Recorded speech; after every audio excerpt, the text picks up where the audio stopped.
কুপ্রস্তাবে রাজি না হতেই গৃহবধূকে ধর্ষণের চেষ্টা। ওই গৃহবধূ চিৎকার চেঁচামেচি জুড়তেই পালিয়ে যায় অভিযুক্ত।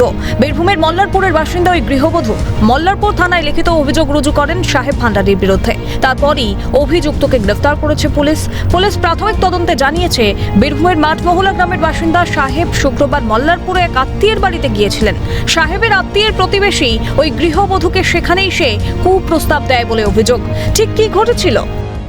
আমি বাড়িতে একা ছিলাম, সাহেব ভান্ডারী বাড়িতে আসে, নিয়ে আমাকে কুপ্রস্তাব দেয় আর ধর্ষণ করার চেষ্টা করে।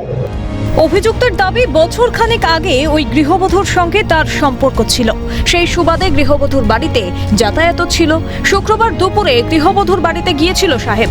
অভিযোগ, কিছুক্ষণ গল্পগুজব চলাকালীন হঠাৎই গৃহবধূর স্বামী সাহেবকে মারধর করে। সম্পর্ক ছিল, গিয়েছিলাম, বসে থাকতে তার স্বামী এসে আমাকে আঘাত করেছে, মারধর করেছে।